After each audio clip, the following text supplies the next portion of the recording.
Hello, സ്ഥാനാർത്ഥി ശ്രീകുട്ടൻ. ഈ പടത്തിനെ കുറിച്ച് എന്താ പറയുക, ഒരു നല്ലൊരു അടിപൊളി ഫീൽ ഗുഡ് പടം. ഒരു സർക്കാർ സ്കൂളിൽ മാത്രം, സർക്കാർ സ്കൂളാണ് പ്രധാന ഒരു കഥാ പശ്ചാത്തലം. ആ ഒരു സർക്കാർ സ്കൂളിനെ ചുറ്റിപ്പറ്റി, അവിടുത്തെ ഒരു ക്ലാസ് റൂമിനെ ചുറ്റിപ്പറ്റി, ആ സ്കൂളിലെ അധ്യാപകരെയും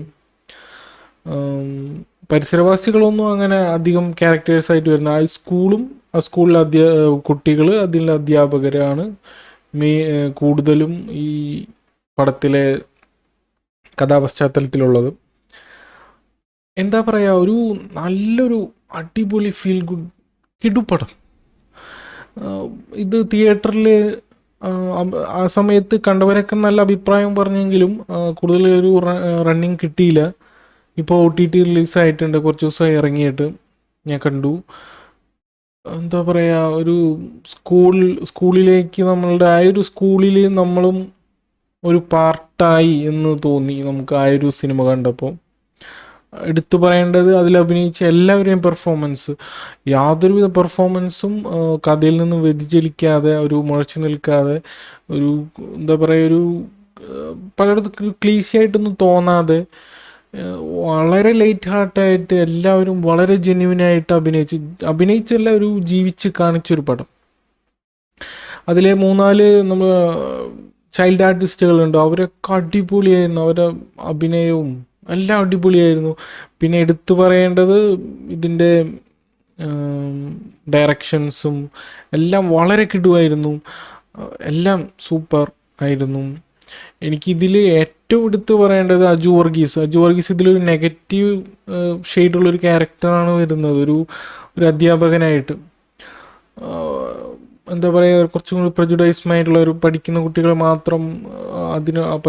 മാത്രം താല്പര്യം കാണിക്കുന്ന, പഠിക്കാത്ത ബാക്ക് ബെഞ്ചേഴ്സിനോട് ഒരു വിരോധം കൊണ്ട് നടക്കുന്ന ആണ് നമ്മളുടെ സ്കൂൾ ജീവിതത്തിൽ നമ്മൾ കണ്ടിട്ടുള്ള അധ്യാപകർ തന്നെയാണ് ഈ പടത്തിലും അധ്യാപകരായിട്ടൊക്കെ വരുന്നത്. അതിൽ അജു വർഗീസിനെ പോലത്തെ അധ്യാപകരും നമ്മുടെ ജീവിതത്തിൽ നമ്മൾ കണ്ടിട്ടുണ്ട്. അജു വർഗീസിൻ്റെ പെർഫോമൻസ്, ആ ഒരു ആറ്റിറ്റ്യൂഡ് മെയിൻറ്റെയിൻ ചെയ്ത് ഇൻട്രൊഡക്ഷൻ മുതൽ ക്ലൈമാക്സ് വരെ അജു വർഗീസ് ആ ഒരു ആറ്റിറ്റ്യൂഡിൽ നിൽക്കുന്ന അജു വർഗീസ് കിടിലനായിട്ട് അഭിനയിച്ചിട്ടുണ്ട്. ആ ചൈൽഡ് ആർട്ടിസ്റ്റുകളായാലും അടിപൊളിയായിരുന്നു. പടം ഇങ്ങനെ ഒരു സീരിയസ് ആയിട്ട് ഇങ്ങനെ പോയിക്കൊണ്ടിരിക്കുമ്പോൾ നമ്മുടെ സൈജു കുറുപ്പ് വരും. സൈജു കുറുപ്പിൻ്റെ ഒരു ക്യാരക്ടർ എന്ന് പറഞ്ഞു കഴിഞ്ഞാൽ നല്ലൊരു കോമഡി ക്യാരക്ടറായിരുന്നു. പിന്നെ ജോണി ആൻ്റണി, പിന്നെ പരിചയമുള്ള ഒരുപാട് മുഖങ്ങളുണ്ട്. ആനന്ദ് ഉണ്ട്, നമ്മുടെ ഇപ്പോൾ റീസെൻ്റായിട്ട് എല്ലാ പടത്തിലൊക്കെ ഉള്ള ആനന്ദ് ഉണ്ട്. ഒരു കൊച്ചു പടം, പക്ഷെ കണ്ടു കഴിഞ്ഞ് കഴിഞ്ഞാൽ പല വലിയ പടങ്ങൾക്കും തരാൻ സാധിക്കാത്ത ഒരു സംതൃപ്തി ഈ പടം നമുക്ക് തരുന്നുണ്ട്. നല്ല പടമാണ്. സൈന OTT പ്ലാറ്റ്ഫോമിൽ അത് അവൈലബിൾ ആണ്. എല്ലാവരും കാണുക, കണ്ട് നിങ്ങൾ അഭിപ്രായം പറയുക. കണ്ടപ്പോൾ എനിക്ക് നിങ്ങളോട് അഭിപ്രായം പറയണമെന്ന് തോന്നി. അത്രയ്ക്ക് എനിക്ക് ഇഷ്ടമായി പടം. കണ്ടു നോക്കുക. നമുക്കൊരു നല്ലൊരു പോസിറ്റീവ് വൈബ് കിട്ടാൻ വേണ്ടി നമുക്ക് ഈ പടം ഉപകരിക്കും. എല്ലാവരും കാണാം. അപ്പോൾ സ്ഥാനാർത്ഥി ശ്രീകുട്ടൻ.